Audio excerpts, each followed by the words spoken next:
Hello and welcome guys. कैसे हैं आप लोग? उम्मीद करता हूं कि आप लोग अच्छे होंगे। दोस्तों आए हुए हैं अभी विद्यापति धाम। देख सकते हैं मेरे पीछे मंदिर विद्यापति धाम। महाकवि विद्यापति के नियमित स्थित विद्यापति धाम कालेश्वर महादेव मंदिर प्रतिस्थापित है। यह मंदिर कामना लिंग के रूप में प्रसिद्ध है। आज यह देवघर के बाबा बैजनाथ के बाद उत्तरी बिहार में 100 अधिक पूजित देवाधिदेव बन गए हैं। सावन माह में यहाँ बड़ी संख्या में श्रद्धालु जलाभिषेक करते हैं। समस्तीपुर जिला मुख्यालय से 38 किलोमीटर की दूरी पर स्थित है विद्यापति धाम। दोस्तों यहाँ भगवान और भक्त का बहुत अद्भुत लीला है।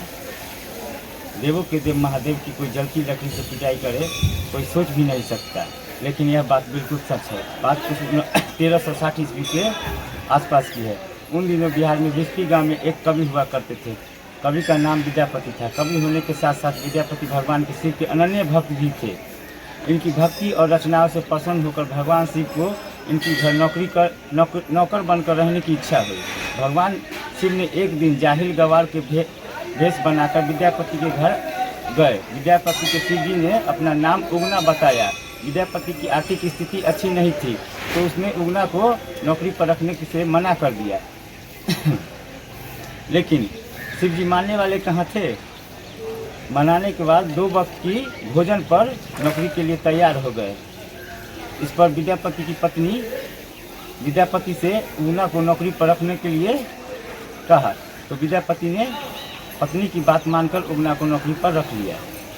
एक दिन उगना विद्यापति के साथ राजा दरबार में जा रहे थे। तेज गर्मी की वजह से विद्यापति का गला सूखने लगा, लेकिन आसपास जल का कोई स्रोत नहीं था। विद्यापति ने उगना से कहा कि कहीं से जल का प्रबंध करो, अन्यथा मैं प्यास से मर जाऊंगा। भगवान से कुछ दूर जाकर अपनी जटा खोलकर 1 लोटा गंगा जल भर ले आए। विद्यापति ने जब जल पिया तो उन्होंने गंगा जल का स्वाद लगा और वह आश्चर्यचकित हो गए कि इस वन में जहाँ कहीं जल का स्रोत नहीं दिखता, यह जल आया कहाँ से। वह भी ऐसा स्वाद जिसका स्वाद गंगा जल जैसा है।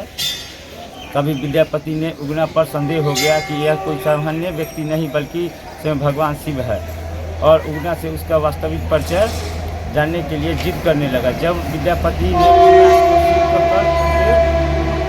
परिचय जानने के लिए जिद करने लगे, जब विद्यापति ने उगना से सिद्ध होकर उनके चरण पकड़ लिए, तब उगना ने वास्तविक स्वरूप में आना पड़ा। उगना के स्थान पर स्वयं भगवान शिव प्रकट हो गए। शिव ने विद्यापति से कहा, मैं तुम्हारे साथ उगना बनकर रहना चाहता हूँ, लेकिन इस बात को कभी किसी से मेरा वास्तविक परिचय मत बताना।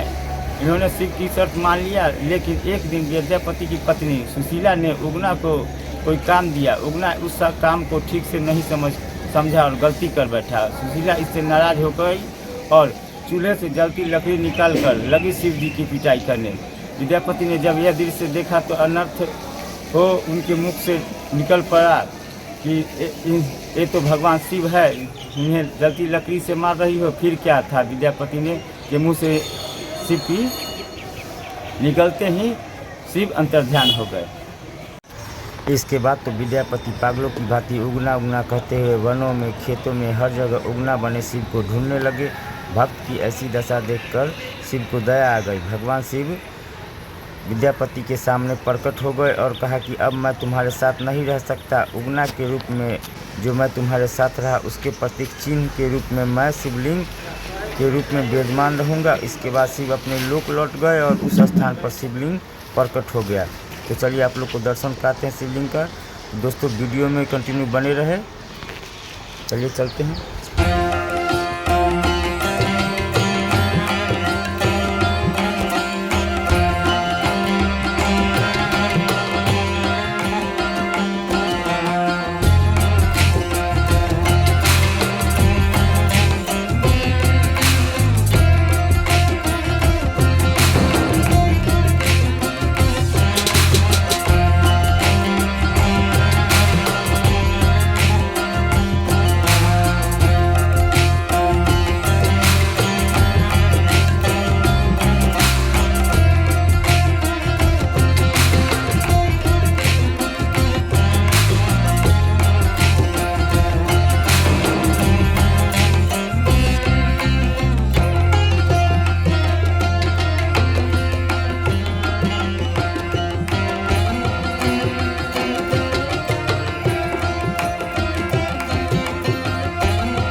शिवाय नमः।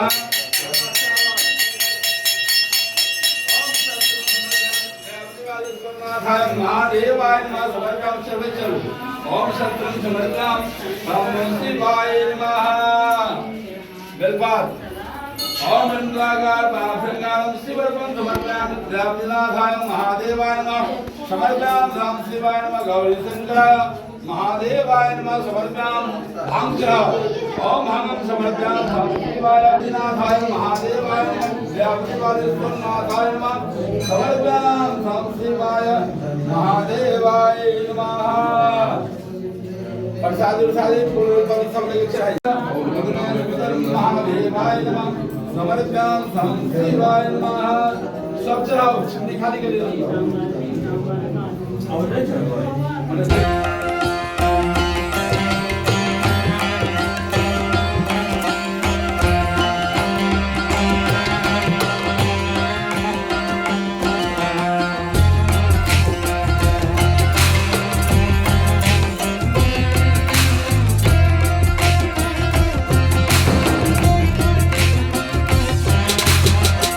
दोस्तों बता दें कि यहाँ आने के लिए विद्यापति धाम सड़क मार्ग से बहुत अच्छी तरह से जुड़ा हुआ है और रेल मार्ग से भी जुड़ा हुआ है। मंदिर के जस्ट पीछे ही रेलवे स्टेशन है, विद्यापति धाम रेलवे स्टेशन।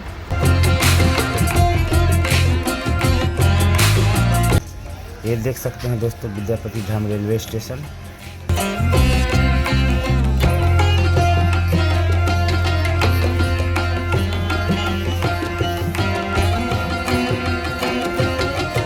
दोस्तों अगर वीडियो अच्छा लगा हो तो वीडियो को लाइक करें, चैनल पर नए हैं तो चैनल को सब्सक्राइब करें। धन्यवाद।